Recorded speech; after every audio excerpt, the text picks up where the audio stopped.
porque se ha inducido al cristianismo a que concluyan cada vez más, desde el siglo pasado, a que concluyan que el mundo está cada vez peor y que va a estar cada vez peor y que nos conviene además que esté cada vez peor, y que de alguna manera y de forma sistemática se afirma la teoría que tendremos un accidente cataclísmico, una intervención cataclísmica que de pronto, de manera fortuita, va a suceder, y que los cristianos de pronto van a ser arrebatados de la historia. De repente van a ser arrebatados de la historia y van a negar la historia. No va a haber ningún problema, ellos se van de la historia. Ellos no van a aparecer en el cuadro cuando los moquetazos estén cada vez más fuertes. Después de eso se asoma el retorno de Cristo, y ahí con unas espadas refulgentes para establecer una oficina central en Jerusalén y crear una burocracia internacional donde no sé cómo se va a organizar, donde no sé cómo se van a controlar todas las latitudes y las longitudes geográficas del globo terráqueo, porque se considera que eso todavía no se ha trabajado, pero se va a crear una burocracia, y de forma que solamente hay dos salidas: huir y nadar de muertito. O sea, alejarse de forma pasiva de todos los eventos que en la historia y en la tierra sucedan. Esta es la razón por la que la gente, cuando ve el futuro, y el futuro no solo personal, sino el futuro de la familia y el futuro de las naciones, los jóvenes ya no quieren tener bebés. Ya no quieren. Han renunciado a tener bebés. Ya no quieren tener bebés. No quieren. ¿Por qué? Es que mira, pobrecitos desgraciados, para traerlos a mayor desgracia, no. Vamos mejor a ya no tener bebés. Jóvenes prósperos, jóvenes que tienen licenciaturas, maestrías, doctorados, posgrados, han viajado por el mundo y sin embargo están solos y no quieren procrear. Resultado de la visión del futuro. Es una resultante natural de la visión de un futuro gris, apocalíptico, por cierto, le llaman entre los cristianos. Es un futuro apocalíptico, que por cierto, la palabra apocalíptico, la palabra apocalipsis no está en la Biblia. La palabra no es bíblica, la palabra apocalipsis. Bueno, y el título que le pusieron al último libro, se lo pusieron como un adjetivo, como un calificativo, pero no está en la palabra de Dios la palabra apocalipsis. Se calificó pretendiendo interpretar de alguna manera con una connotación devastadora, terriblemente sin esperanza, terriblemente fea, para decir apocalíptico. Mel Gibson hizo una película que le llamó Apocalipto, para hablar del término, del fin de la civilización maya y de la civilización mesoamericana con la llegada de los españoles. Pero cuando usted escucha la palabra apocalipsis, ¿qué se le viene a la mente? Alguien que me ayude. Fin. Dígalo conmigo. Fin de la tierra. Y por eso mucha gente está diciendo, es que ya nos estamos acercando. ¿A dónde? Al fin. 1, 2, 3. Al fin. Y ahí interviene lo que le dije hace unos segundos atrás. ¿Cómo leo? ¿Con qué leo? ¿Con qué ojos leo? ¿Con qué cosmovisión veo? ¿Y cómo interpreto? ¿Y cómo me aplico para poder ver la vida, para poder tener una agenda, para poder contestar a la economía, para poder entender la relación con los demás, para poder entender por qué crío o no crío, por qué administro, por qué ahorro, por qué gasto, qué hago? Déjeme decirle que una de las doctrinas más ignoradas en la teología cristiana y menos predicada es la teología sobre el pacto de Dios. ¿El qué? 1, 2, 3. ¿No lo escucho? Que por demás es decir que en la Biblia se menciona n cantidad de veces, extrañamente no se expone de manera explícita cómo es que esta estructura doctrinal bíblica es una de las columnas vertebrales para poder interpretar, leer correctamente la escritura primeramente y después de eso la historia, la vida y lo demás. Pero permítame comentarle que la estructura bíblica esencialmente se revela como un libro de gobierno. Y esta esencia de ser un libro de gobierno está dividida en dos grandes elementos, dos grandes documentos. El documento llamado Antiguo Pacto o Antiguo Testamento y el otro documento que también es conocido como el Nuevo Pacto o el Nuevo Testamento. Ambos elementos, el Antiguo Pacto como el Nuevo Pacto, son dos documentos que históricamente son el elemento fundacional, el elemento donde se apoya como si fuera la Constitución, o más bien es la Constitución, el elemento fundacional tanto de la fe judía como cristiano. Así es que el judeo-cristianismo tiene su punto de apoyo nada más en la palabra de Dios, que es llamada Antiguo y Nuevo Testamento. Esa estructura está revelada no para hacer una denominación religiosa. Esa estructura está revelada no para hacer una denominación religiosa. O sea, no está hecha para ser de alguna denominación, la que se le venga a la mente, cristiana o no cristiana, incluyendo el judaísmo, no, sino que es un documento que Dios ha provisto y ha dado, una revelación de sí mismo, de cuál es esa perspectiva de gobierno de Dios para la tierra, y para el hombre y para la creación. Usted ha rezado, por cierto, no sé si usted ha rezado esto que dice: Padre nuestro que estás en el cielo, santificado sea tu nombre, que venga tu reino, que se haga tu voluntad, como se hace en el cielo, que se haga en la tierra. Eso que Jesús dijo, que cuando usted orara de esa manera, coincide completamente con lo que le estoy diciendo. La Biblia es un libro de gobierno y está establecido en base a pacto. Y el pacto está referido en términos de la palabra de Dios como Antiguo y Nuevo Testamento. Su estructura, en diferentes sentidos, contempla soberanía, autoridad, ley, sanciones y herencia. En el sentido más amplio, esa es su estructura básica: soberanía, autoridad, ley, sanciones y herencia. Pero desde la perspectiva o aplicado al mundo de la política, al mundo político, piense en esto, tiene que ver con soberanía, con representación, con ley, con votaciones y con sucesión. Cuando usted empieza a entender la dimensión de la vida pública, política, y empieza a querer leerla con los ojos de la Biblia, usted tiene que ajustarse a esa estructura. ¿Por qué? Porque tiene que ver con soberanía, con representación, con ley, con votaciones y con sucesión. Pero si se mirara desde el punto de vista económico, aplicado a la dimensión de la economía, tendría que ser contemplado en términos de propiedad, o sea, ¿quién es propietario? En términos de administración, en términos de ley, de retroalimentación y crecimiento económico. O sea, el pacto bíblico tiene aplicación en todas las dimensiones de la vida, exacto.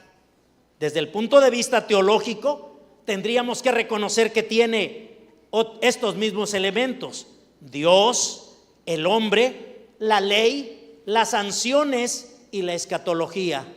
¿Y por qué quise mencionar la posición del pacto bíblico para poder interpretar el futuro de las naciones? Porque no puede ser entendido de otra manera.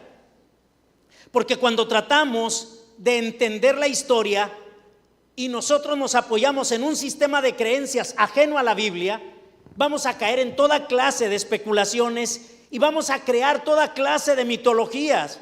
Vamos a llegar como Dante a la Divina Comedia, en un infierno por donde quiera y en monstruos por aquí y por allá que no tienen ni pies, ni cabeza, ni significado, ni razón, ni destino.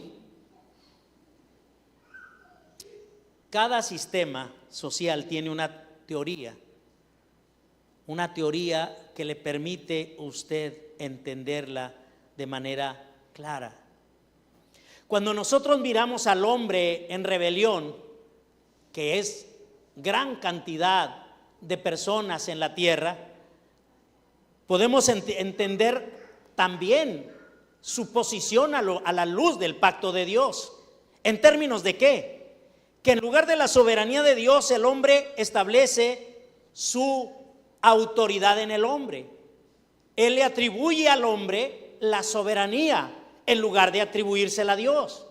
No hay vacío, solo se sustituye. En lugar de que sea Dios el soberano, ahora es el hombre el soberano, sea este individual o colectivo. Pero es el hombre a quien se le atribuye soberanía. En segundo lugar, la autoridad a quien se le atribuye la autoridad no es a la autoridad jerárquica centrada en Cristo, sino está centrada en la razón humana. Si la razón humana lo califica como aprobado, entonces trata de decir que tiene legitimidad. Los franceses sustituyeron al Dios de la Biblia por la razón, no han salido de la bronca. En tercer lugar, la ley. En lugar de tener una ley de principios estructurales permanentes, el hombre en rebelión ha establecido el sistema evolutivo, tanto en su sistema jurídico como en su sistema de todo.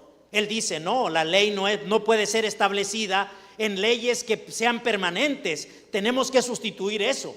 Por eso es que la ley en la actualidad es plástica, moldeable al antojo de los jueces, al antojo de las multitudes y al antojo de las comunidades que quieren cambiar la verdad por la mentira y establecer caprichosamente algo como ley, cuando eso no opera, ni trae libertad, ni trae seguridad, ni trae equilibrio.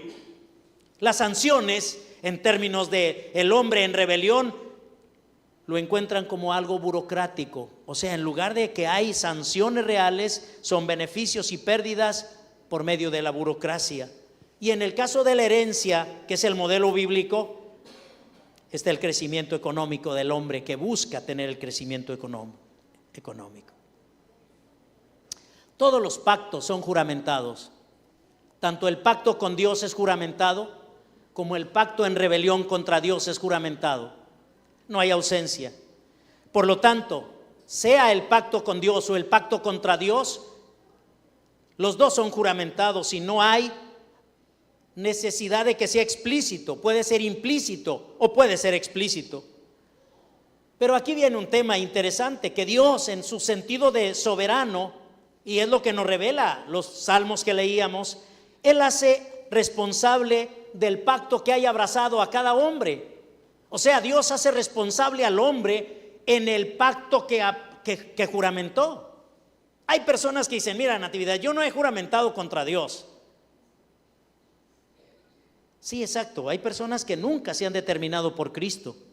Hay muchas personas que nunca se han determinado por Cristo. Andan en la vida así como el robalo a media agua. El robalo anda así como cuando se ponen duras las cosas, se va de ladito y va saliendo hasta que escapa. Pero no puedes escapar. No puedes escapar a la demanda que Dios te hace en la definición de tu pacto. No puedes. Por eso el libro de Revelaciones dice, ojalá fueses frío y ojalá fueses caliente, pero por cuanto eres tibio te vomitaré de mi boca. Hay mucha gente que camina de esa manera, como ni sirviéndole a Dios, ni sirviéndole al diablo, pero ni me meto con él, ni me meto con aquel, yo aquí voy a la mitad. Hay muchos de esos. Por eso ni se ponen fuertes y fervientes en la fe bíblica, ni tampoco se van al mundo depravado. Se echan una canita al aire de vez en cuando, y unas copitas por ahí, y unas mentiritas blancas, y se esconden por aquí o por allá. El caso es proyectar una imagen de hombre bueno, pero que no es tan bueno, pero que tampoco es tan malo. O sea, yo voy aquí a la mitad. Ni tanto que queme al santo, ni el santo que no le alumbre, para decirlo en palabras de la cultura mexicana. Hermanos, por lo tanto, la historia de las naciones y su futuro debe ser leído y entendido de acuerdo al pacto de Dios y sus juicios. Ineludiblemente, el hombre, su familia, su nación, tiene que ser leído y entendido de acuerdo a esto que acabo de exponer. Por eso es que tenemos que comprender, pues, Y por eso es que tenemos que adentrar al pacto y comprender el pacto, porque por cierto tiene consecuencias muy tremendas. En estos días se nos ha afirmado continuamente y yo no estoy en las redes sociales, les ofrezco una disculpa, pero cada vez que leo en los anuncios en diferentes medios como YouTube o en algunos otros medios, encuentro un número muy grande de pastores afirmando que ahora sí son los últimos días, día de veritas sí son los últimos días. Día de veras, esto sí es el fin, ahora sí es el fin. ¿Por qué? Ya Hamás entró a Israel, masacró a judíos, los judíos ya se están agarrando a moquetazos con todo el mundo, y ahora sí, es el Armagedón viene, y después del Armagedón viene el anticristo, y después del anticristo ya viene Cristo. La manera de leer la Biblia es la manera de leer. Pero dije hace unos minutos atrás que se ha inducido para llegar a la conclusión escatológica de una manera sesgada de que va a haber un cataclismo en el mundo, de manera que van a arrancar de pronto a los cristianos y va a venir un rapto. Yo no sé cuántos de ustedes están familiarizados con ese término, no lo sé. Es muy común escuchar entre los cristianos acerca de este tema, el arrebatamiento o rapto. Sin embargo, cuando nosotros buscamos en las Sagradas Escrituras, no hay ningún fundamento bíblicamente para poder entenderlo de esa manera. No existe fundamento bíblico para poder afirmar que esto sea así. Gordon Fee y Douglas Stuart, dos personas que escribieron sobre hermenéutica.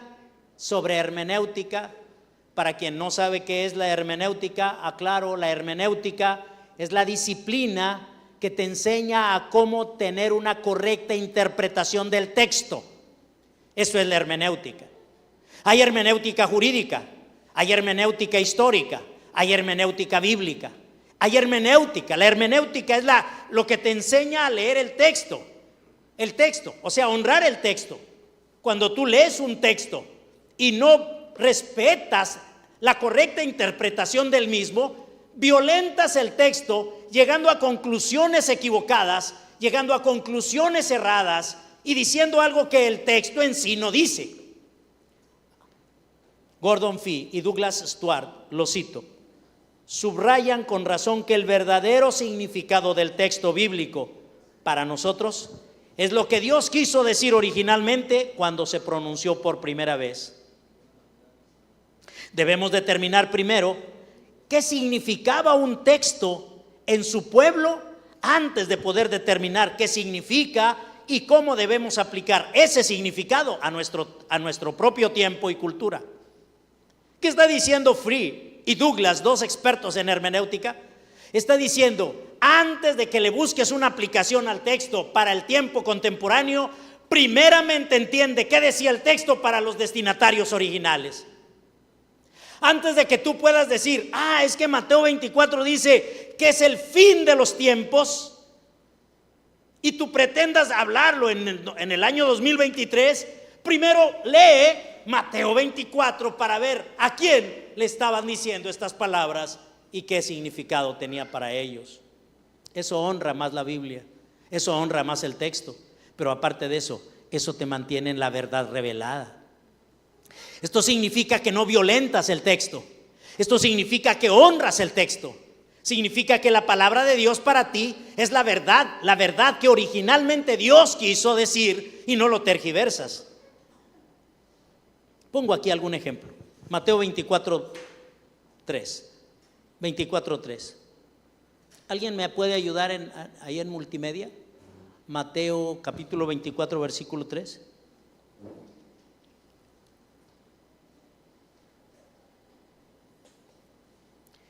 Vamos a usar la Biblia por ahí, Pastor Norbert. Le agradezco el apoyo. Mateo 24:3. ¿Qué dice?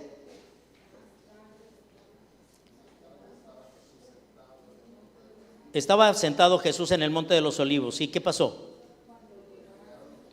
¿Y qué le preguntaron en privado?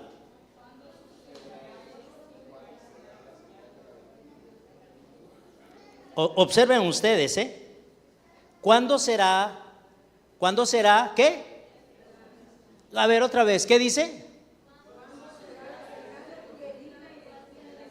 Hay una tergiversación muy común en estas palabras, porque por ejemplo, usted dice, la señal de tu venida.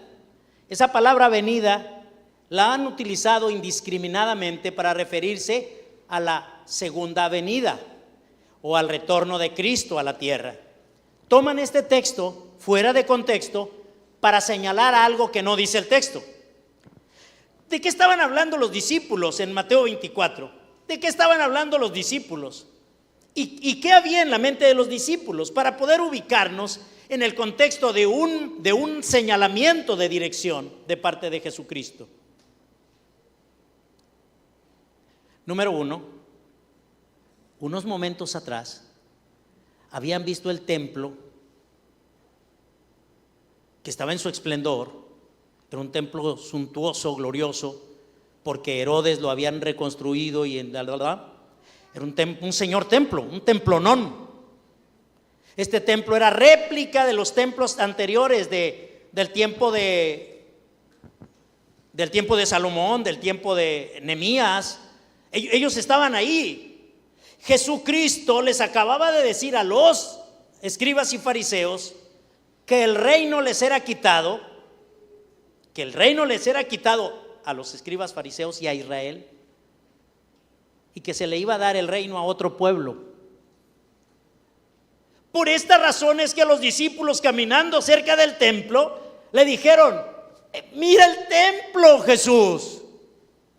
Si eso que tú nos acabas de decir es cierto, ¿cuándo va a ser la señal de tu venida? ¿Y qué cosa va a suceder? Pero usted alguna vez se ha preguntado por qué señalaron el templo. Alguien que levante la mano. ¿Alguna vez se ha preguntado por qué los discípulos señalaron el templo? No, por una sencilla razón. El templo era el eje central, símbolo, corazón del antiguo pacto. O sea que el antiguo pacto solo podía ser entendido en términos de que si el templo estaba de pie, el pacto estaba vigente. Perdón, el antiguo pacto estaba vigente si el templo estaba de pie. Si el templo era destruido, el pacto estaba terminado. Evidencia de esto, Natividad, cuando Dios rompió relaciones temporales con Israel en el tiempo de Nabucodonosor, Dios le ordenó a Nabucodonosor destruir el templo. Pero como no era un término de romper relaciones permanentes con Israel, Dios le ordenó a Ciro, que era un pagano, y le ordenó a Darío, que era otro pagano, reyes paganos de Media y Persia, que reconstruyeran el templo, porque Dios es soberano de las naciones. Y le dice Dios a Darío y a Ciro: ¿me reconstruyen el templo? Y Darío y Ciro, que no eran judíos, reconstruyeron el templo.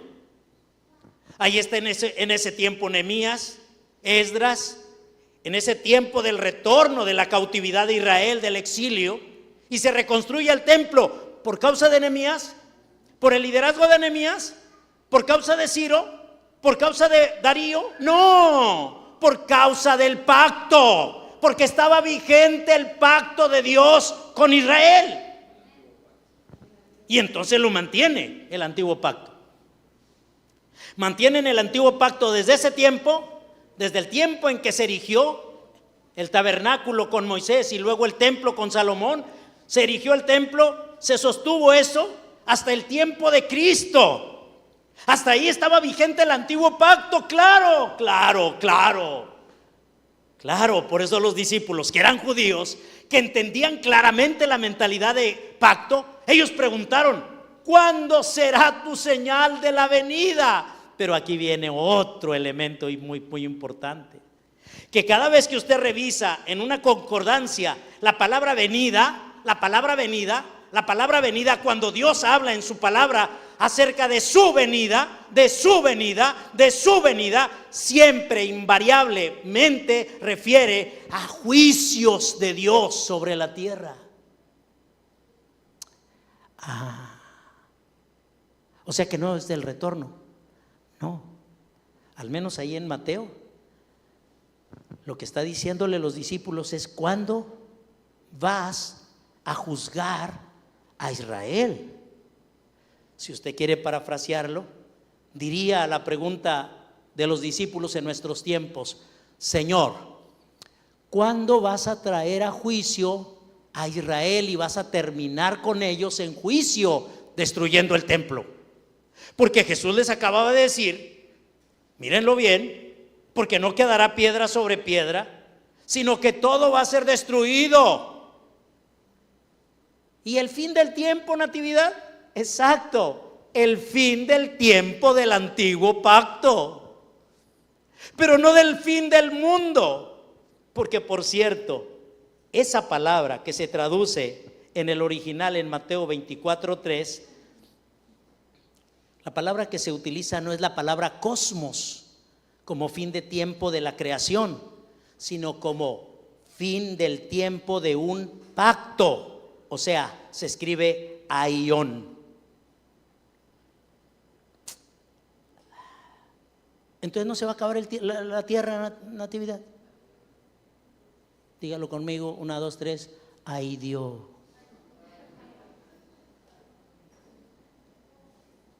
¿Cómo?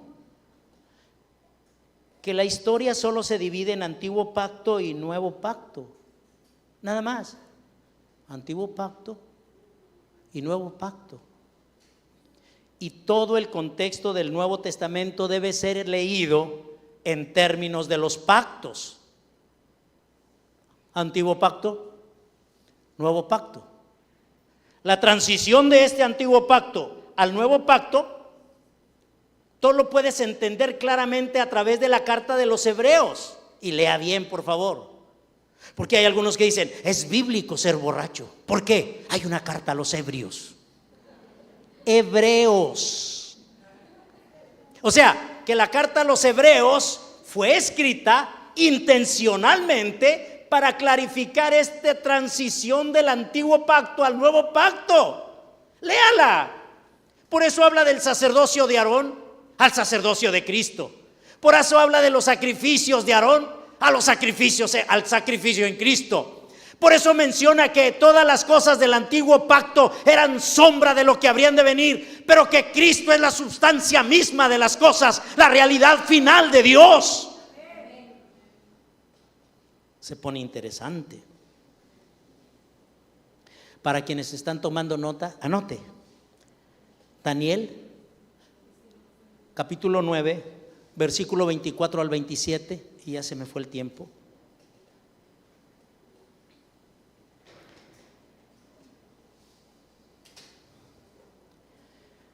Tal vez usted pregunte, Natividad, ¿cómo puedo yo verificar que no es el fin de los tiempos? En Hebreos capítulo 1, 1 y 2 habla de la consumación de los siglos. La consumación de los siglos, que está refiriendo exactamente al mismo tema. No hay una diferenciación, amados. Si vamos a honrar una hermenéutica justa, si vamos a leer la palabra de Dios con una mentalidad claramente bíblica, vamos a tener que reconocer esto que estamos hablando. Si tenemos Daniel capítulo 9, versículo 24 al 27, no lo tenemos. Daniel 9, 24 al 27, no lo tenemos todavía. ¿Alguien más que me pueda ayudar con Mateo capítulo 15, versículo 24? Ok, Daniel. No, capítulo 9, 24, versículo 24 al 27. 24. Ahí tenemos el 21. 24. 1, 2, 3.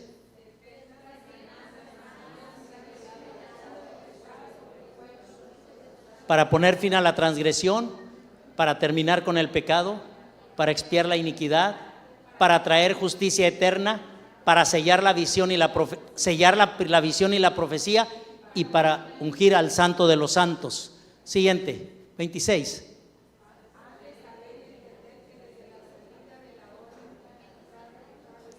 Hasta el Mesías príncipe habrá 70 semanas y 62 semanas.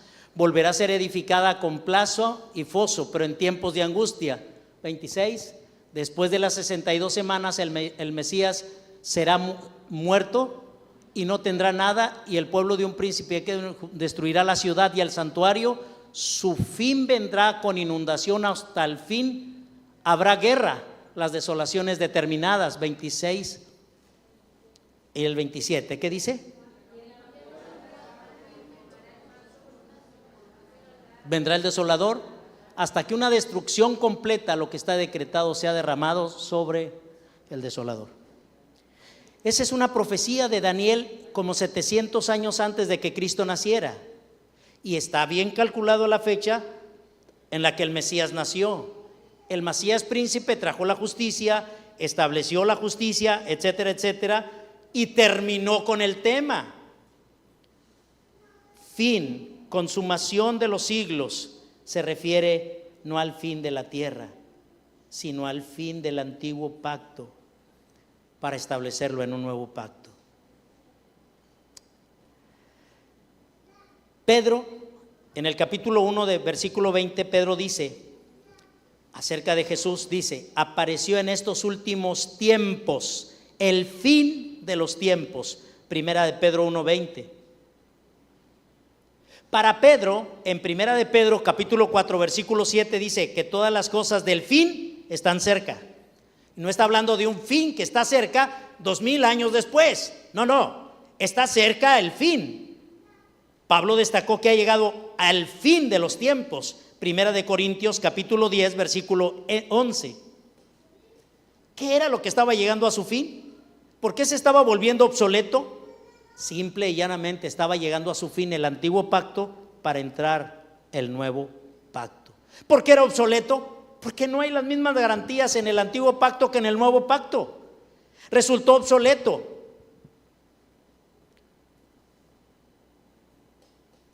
La sangre de Jesucristo del nuevo pacto testifica mejor que la de Abel, dice Hebreos capítulo 12. La mayoría de los cristianos primitivos no eran cristianos ajenos a Israel. Ellos eran judíos. De hecho, se escandalizó Pedro la primera vez que miró que el Espíritu Santo se derramó sobre un tal Cornelio, un italiano que no era judío. ¿Qué significa esto? ¿Quién es Israel para los fines de Dios y quiénes son la iglesia para los fines de Dios? Ambas partes se corresponden. En el Antiguo Testamento, a la asamblea de Israel, a la que Dios protegía y con la que tenía un pacto, se le llamaba eclesia también. Eclesia. Cuando Jesucristo dice: yo estableceré mi eclesia, está haciendo una referencia clara al pacto, de manera que no hay una discontinuidad. Pablo era judío, Jesús era judío. Jesucristo vino a establecer un nuevo pacto. Quitó el sistema de sacrificios de toros y machos cabríos. Estableció la verdad final. Jesucristo no es algo futuro. Por eso afirmamos que Jesucristo no es un evento futuro. Es un evento que justifica completamente el gobierno que Dios ha establecido sobre las naciones. ¿Cómo debemos interpretar entonces el futuro de México? ¿Cómo debemos y con qué ojos debemos leer la guerra entre Gaza e Israel, el Israel geográfico en el que hay un conflicto armado ahorita? ¿Cómo debemos interpretar la posición de Rusia o de Estados Unidos? ¿Cómo debemos leer la posición de la Comunidad Económica Europea? ¿Cómo debemos leer el destino de las naciones? Escúchelo, todas las naciones necesitan a Jesucristo como Señor y Salvador. El trato que Dios le da a Israel no es diferente al que le da a México. ¿Cómo? ¿Están igual? ¿Están igual? ¿No hay diferencia? No hay ninguna diferencia. Colosenses afirma que no hay judío ni gentil, ni griego ni escita, que no hay libre ni esclavo, porque Cristo es el Señor de todo. Entonces, ¿qué debemos entender, Natividad? No quiero concluir, le dije que no era exhaustiva la exposición, pero lo que yo quiero hacerle es invitarle a reflexionar en la importancia que tiene leer la Biblia correctamente, porque se han estado vendiendo durante más de 50 a 60 años mitos. ¿Sabe qué es un mito? Una idea no verificada, una cosa que no es real. Un mito escatológico ha traído devastación al cristianismo, porque lo deja inoperante, lo deja inerte, lo deja sin compromiso, lo posiciona en su psique, en su mente, en su alma, lo posiciona en un futuro que ya eso no es futuro.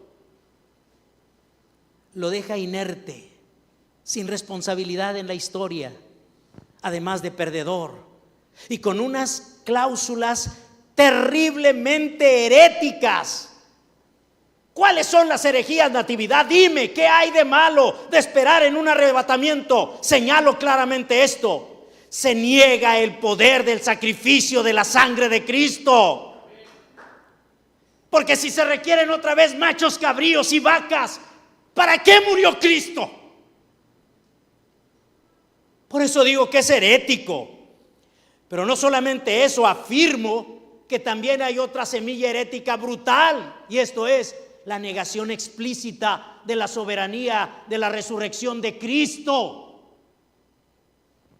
Porque si tan solo por un segundo aceptáramos que un tal anticristo, que por cierto no existe a la luz de la Biblia, hay muchos anticristos. Anticristo, todo el que se opone a Cristo es anticristo. Si usted vive contrario a los principios de Cristo, usted es un anticristo. Si una organización o una nación se opone a los principios de Cristo, es un anticristo. El anticristo a la luz de la Biblia no era una persona. No era una persona, nunca fue señalado como si fuera una persona. En el libro de Revelaciones nunca se menciona la palabra anticristo. Bueno, ¿y de dónde hemos sacado tanta especulación? Por la novela Lifetime, Dejados Atrás. Tim LaHaye, Hans Lindsay, El planeta Tierra. Pero son novelas narradas, puestas en película, puestas en juegos para niños, establecidas como series, y que la gente lo ha leído, la ha visto sin ver la Biblia, y abrazan esta novela, esta narrativa como si fuera la Biblia, pero no es la Biblia. Pero ellos creen. Apareció un avión que de pronto se desplomó porque el piloto desapareció, y luego se quedaron ahí los trapos de este y de aquel, y los muchachos se quedaban unos aquí, otros allá, desaparecían de repente. Es novela. No quiero herir susceptibilidad, pero es novela, no es la Biblia. La palabra de Dios no enseña eso.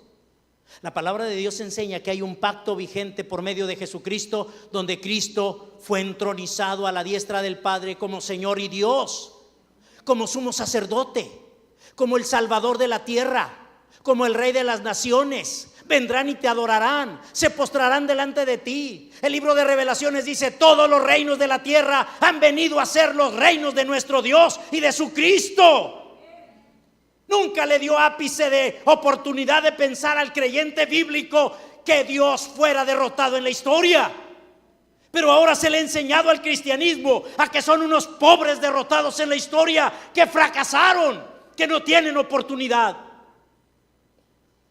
Y lo creen. Así es que lo más que esperan es nadar de muertito, comportarse lo más mejor que puedan, todos temerosos de que si no es Hamas, es el narcotráfico, si no son los tratantes de blanca, alguien más tiene la autoridad, pero no Cristo.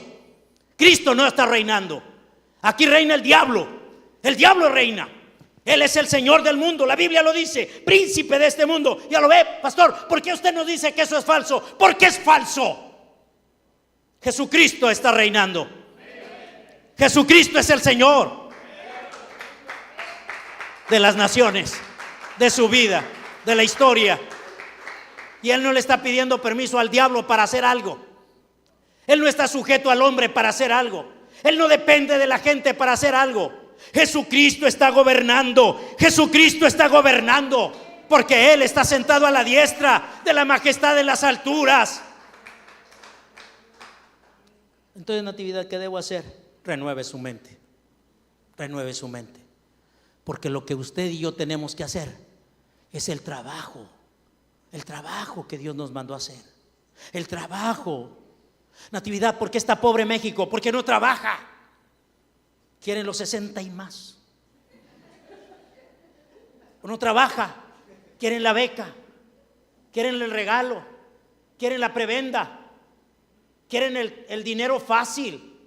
¿Por qué está así las naciones? ¿Cómo va a ser juzgada la nación? No porque va a haber un anticristo, no porque vengan anticristos, no, va a ser juzgada por su conducta delante de Dios, va a ser juzgado.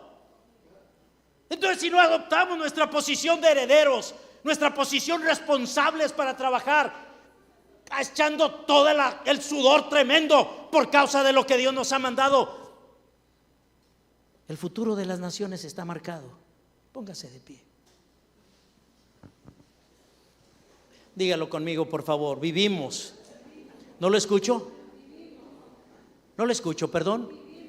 Vivimos. ¿No lo escucho?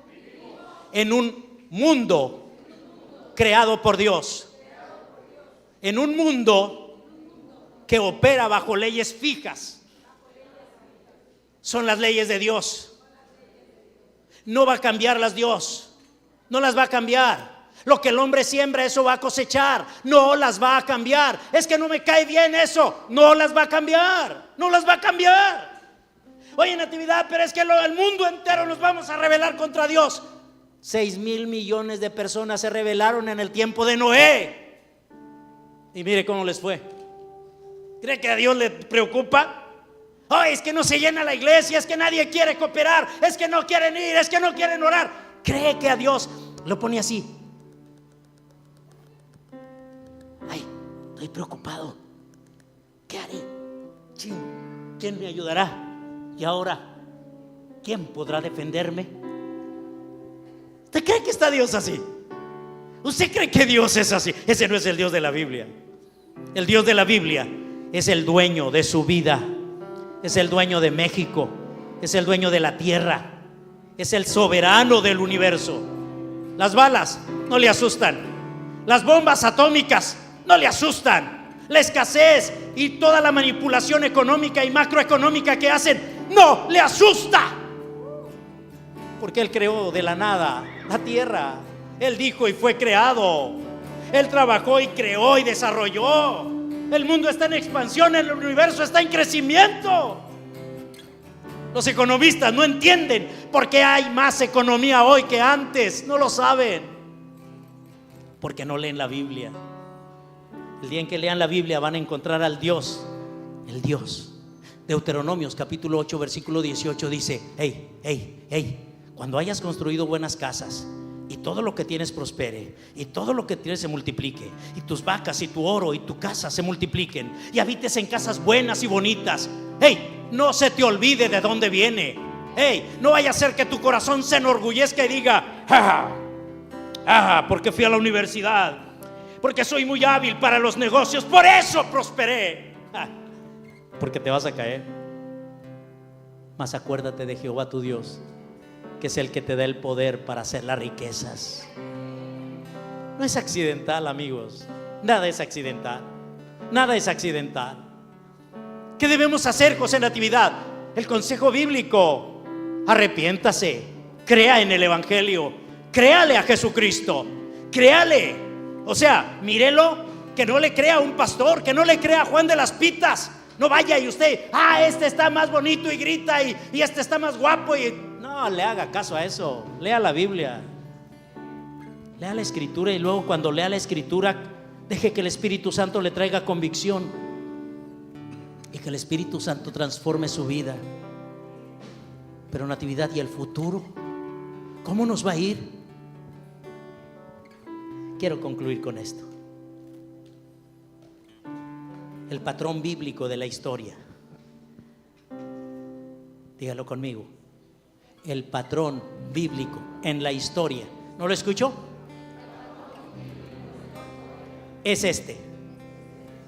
Los malos pierden, los buenos ganan.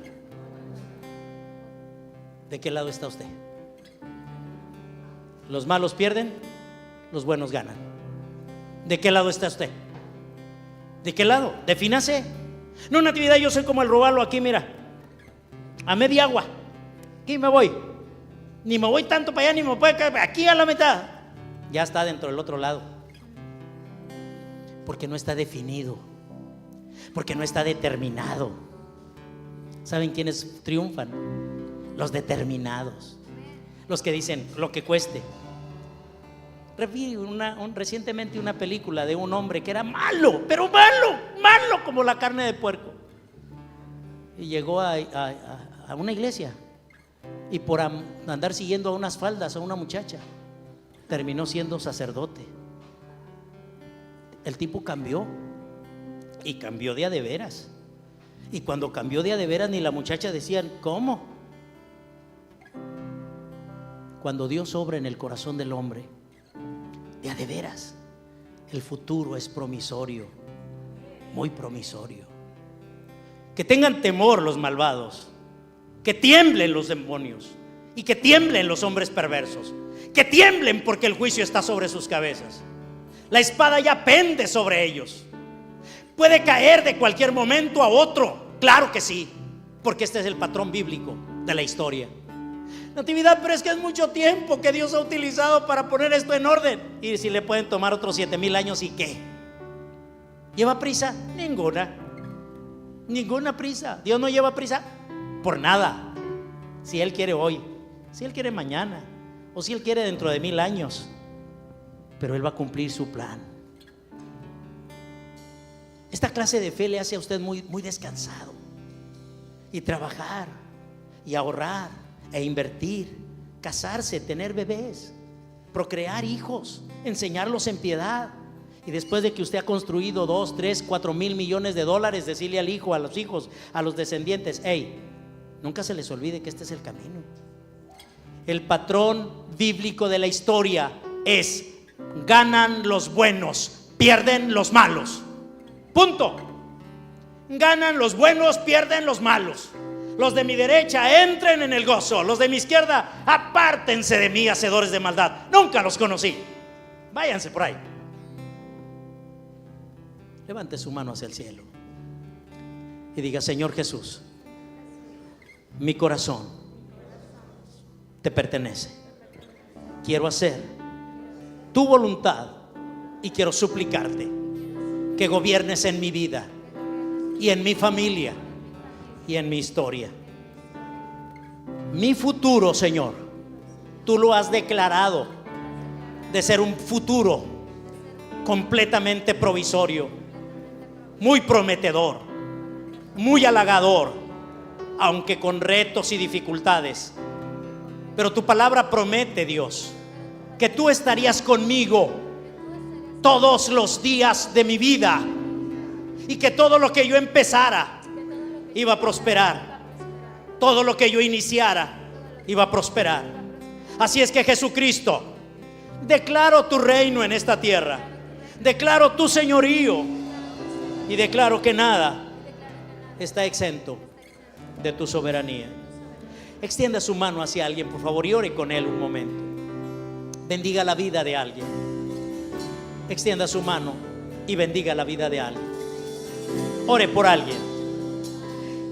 Ore por alguien y dígale: Señor, a esta vida que está aquí, esta vida que vino, esta vida que tú lo trajiste esta mañana, la trajiste para cambiar su vida, para cambiar su historia, para ser sanada, para ser restaurada, para ser levantada. Por eso esta mañana, Padre, quiero pedirte por esta vida. Padre, en el nombre de Jesucristo, si trae crisis, si trae necesidad, si trae quebranto, si trae cualquier angustia, hoy en esta mañana quítala, Dios, y trae sobre él, Dios, Trae sobre él la convicción de que tu amor, Dios, es para su vida, Dios. Padre nuestro que estás en los cielos, oramos por México, oramos por Israel, sí, pero también oramos por las otras naciones. Oramos por los palestinos, oramos por los rusos, oramos por los americanos, oramos por la gente, Dios, que nos rodea. Te queremos presentar esta isla, Dios, porque esta isla es un pedacito de tierra donde tú nos das de comer, donde tú nos das de vivir, donde tú nos das un techo, Dios Padre, donde tú nos das comida, donde nos das sustento, Dios. Queremos y profetizamos que de aquí, Dios, de la isla de Ciudad del Carmen salgan hombres piadosos, se crean instituciones para bendecir a la tierra, Dios, no solamente a México, sino a las naciones, Padre. Profetizamos, declaramos tu palabra, que el diablo no tiene ni parte ni suerte en nuestra vida. Te damos gracias, te damos gloria en el nombre de Jesús. Amén, Señor. El enemigo ya fue vencido, la muerte no te pudo detener. Voz de victoria alzamos ya, alabanzas levantamos hoy. El enemigo ya fue vencido, la muerte no te pudo detener. Voz de victoria alzamos ya, alabanzas levantamos hoy. El enemigo ya fue vencido, la muerte no te pudo detener. Voz de victoria alzamos ya, alabanzas levantamos hoy. Griten a Dios con voz de triunfo. Griten a Dios en adoración. Griten a Dios con voz de triunfo. Te exaltamos, te exaltamos. Griten a Dios con voz de triunfo. Griten a Dios en adoración. Griten a Dios con voz de triunfo. Te exaltamos, te exaltamos. Aleluya, aleluya, aleluya, aleluya, aleluya, aleluya, aleluya, aleluya, Aleluya, aleluya, aleluya, aleluya, aleluya, aleluya, aleluya.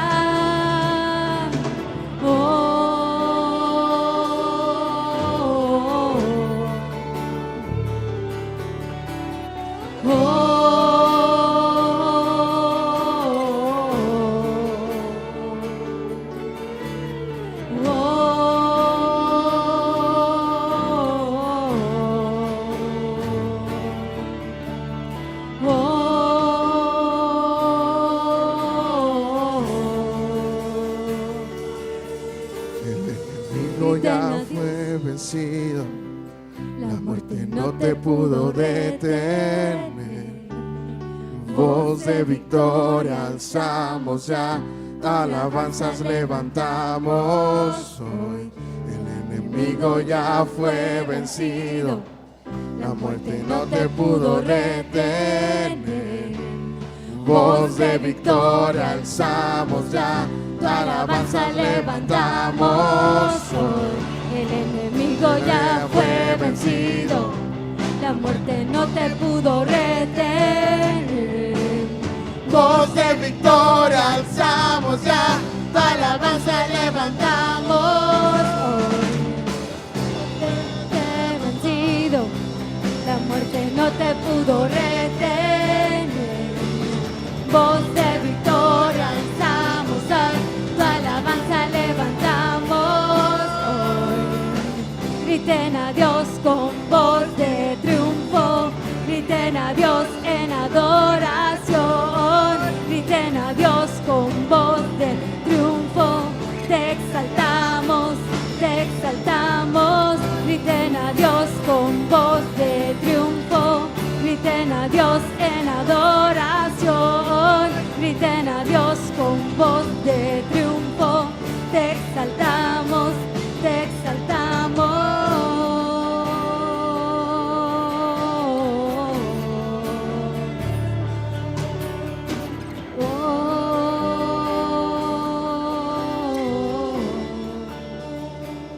Apocalipsis 11:15. El reino del mundo ha venido a ser el reino de nuestro Señor y de su Cristo, y Él reinará por los siglos de los siglos. Amén. El reino del mundo ha venido a ser el reino de nuestro Señor y de su Cristo, y Él reinará por los siglos de los siglos. Amén. Te adoramos, Señor. Te adoramos, Señor. Te adoramos esta tarde ya. Le pedimos un fuerte aplauso, por favor, para nuestro pastor, ¿verdad? Pero sobre todo, yo quiero pedirle que usted ore por él. Cada mañana, cada tarde, cada noche, ore por nuestros pastores. Ore por esa revelación fresca, por esa unción que Dios tiene para él y que nos transmite a nosotros. Y que seamos fieles, ¿verdad? Para seguir nosotros en esto que Dios nos ha llamado a hacer. Pueden tomar asiento. Gracias. Queremos despedirnos, ¿verdad?, de las redes sociales, no sin antes agradecerles y invitarlos a que no se pierdan las actividades que tenemos en línea. Durante los viernes tenemos la oración que se transmite, tenemos reuniones, los domingos se transmiten también. Por favor, denle compartir ahí al YouTube, a lo que es el Facebook también. Les comparto que a partir del 15 de octubre hay una serie de conferencias que es acerca de la paternidad de las naciones, que es lo que hemos estado oyendo continuamente. Vaya, escudriñelas, compártalas, estúdielas y sobre todo póngalas en práctica, porque la verdad que son temas sumamente importantes que no van a escuchar en ningún otro lado. Son revelación que Dios le ha dado a nuestro pastor. Gracias, nos despedimos de las redes sociales, muy amables.